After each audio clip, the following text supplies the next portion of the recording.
প্রিয় শিক্ষার্থী আসসালামু আলাইকুম। আজকের ক্লাসে তোমাদের চতুর্থ শ্রেণীর গণিত বইয়ের 36 পাতায় যে অঙ্কগুলো আছে সেই অঙ্কগুলো সমাধান করব। দেখো 36 পাতায় এই 1 নম্বর এবং 3 নম্বরের যে অঙ্কগুলো আছে সেই অঙ্কগুলো আগে করে নিব। দেখো তারপরে 2 নম্বর অঙ্কটা করব। তো প্রথমে আমরা কি করব, এই লিখিত অঙ্কটা আগে করে নিব। তো 1 নম্বরে কি আছে দেখো, আবিরের কাছে 4865 টাকা ছিল। বাজারে যাওয়ার আগে তার মা তাকে আরও 733 টাকা দিলেন। সে 1045 টাকার কেনাকাটা করলো। এখন তার কাছে আর কত টাকা রইল?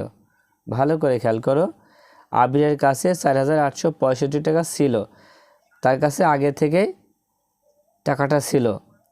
এখন বাজারে যাওয়ার আগে তার মা তাকে আরও 733 টাকা দিল। তার মানে আগে ছিল আবার তার মা দিল। এখন তার বেশি হচ্ছে না কম হচ্ছে?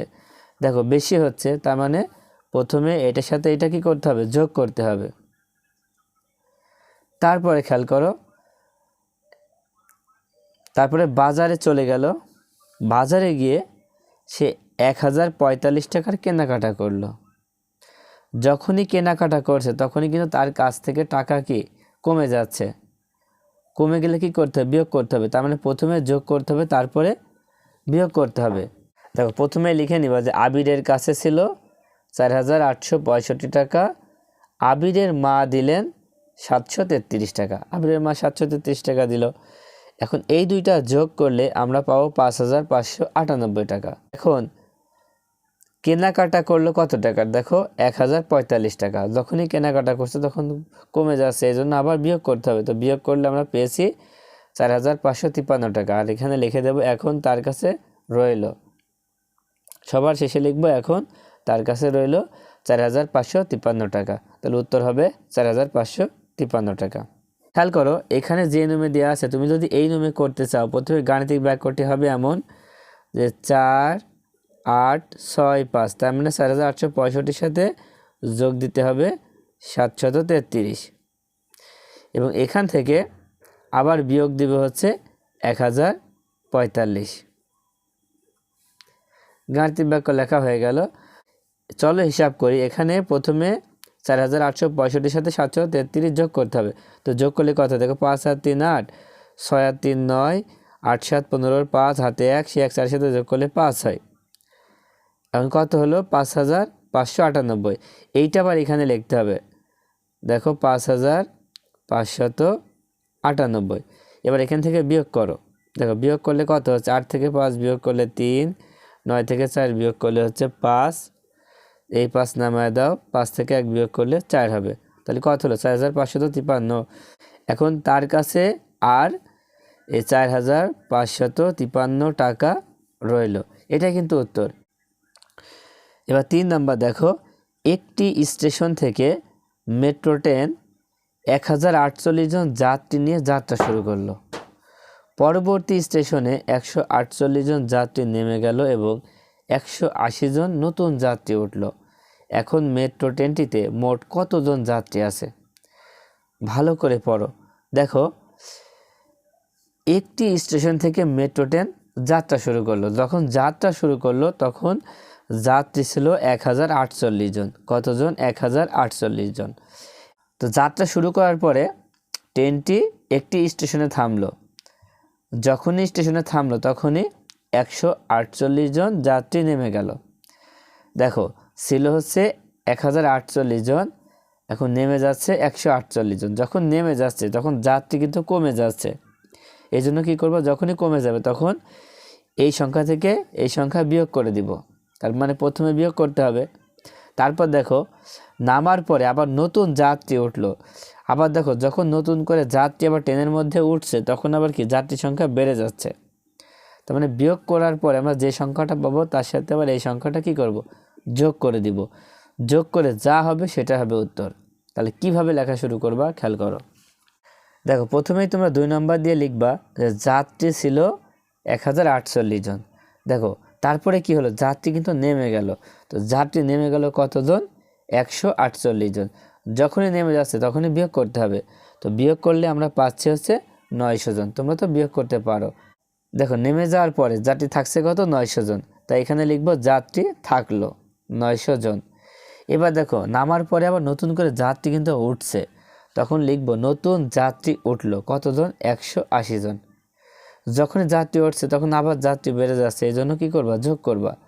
এবার যোগ করে দাও, তো যোগ করলে হবে কত, দেখো যোগ করলে আমরা পাচ্ছি হচ্ছে 1080 জন। তো এখানে লিখব এখন যাত্রী আছে 1080 জন, তাহলে উত্তর হবে 1080 জন। আশা করি তোমরা বুঝতে পেরেছ। চলো এবার আমরা এই খালি ঘরগুলো পূরণ করি। তো এই খালি ঘরগুলো কীভাবে পূরণ করবা, দেখো খালি ঘরগুলো পূরণ করার জন্য প্রথমে 1 নম্বরে আছে 5000, আর এখানে দেখো সমানচিহ্ন পরে আছে 3333।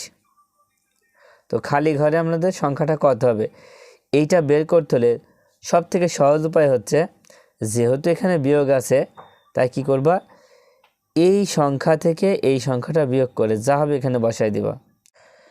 দেখো এখানে কেন বিয়োগ করতে হবে, কারণ আমরা জানি বিয়োগের সময় এই প্রথমে যে সংখ্যাটা থাকে তার মানে এটাকে আমরা বিয়োজন বলি, বিয়োজন সব থেকে বড় হয়।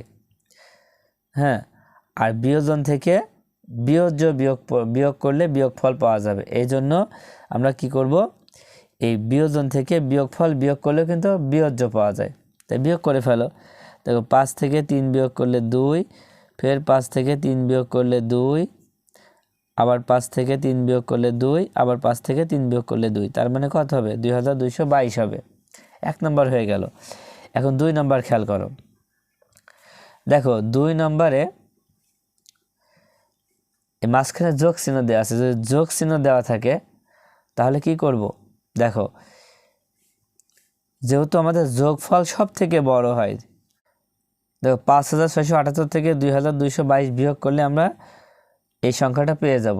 তো বিয়োগ করো, দেখো আমরা 8 থেকে এই 2 বিয়োগ করব, 8 থেকে 2 বিয়োগ করলে 6 হয়।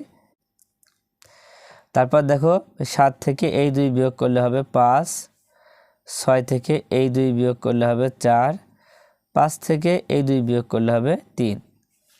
এখন দেখো এই সংখ্যাটা যোগ করে এই সংখ্যাটাই হচ্ছে। তারপরে খেয়াল করো এখানে 3 নম্বরে আছে 3456 যোগ, এটা খালি ঘর, আর এটা কিন্তু যোগফল, কারণ মাঝখানে যোগ থাকলে এটা যোগফল। যদি দেখো যোগফল যদি দেয়া থাকে তাহলে এই পাশে যদি কোনো খালি ঘর থাকে সেটা পাওয়ার জন্য আমরা কি করব, বিয়োগ করে দেব। তো এই সংখ্যা থেকে এই সংখ্যা বিয়োগ করে দেব। দেখো এখানে আছে 8, 8 থেকে 6 বিয়োগ করে দাও, 8 থেকে 6 বিয়োগ করলে 2, তারপরে 7 থেকে 5 বিয়োগ করলে 2, দেখো 6 থেকে 4 বিয়োগ করলে 2, 5 থেকে 3 বিয়োগ করলে 2, দেখো উত্তরটা হয়ে যাচ্ছে।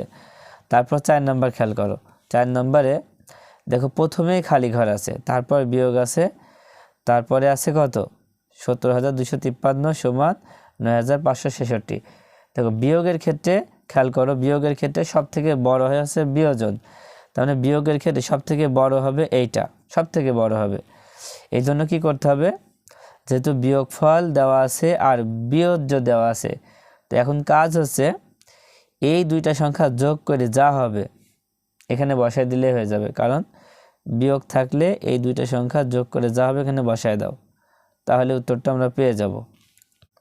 তো যোগ করে ফেলো, দেখো 6 আর 3 যোগ করলে 9, তারপরে 6 আর 5 যোগ করলে 6 5 11, 1 হাতে থাকে 1, সে 1 5-এর সাথে যোগ করলে 6, 6 আর 2 8, 8 বসায় দাও।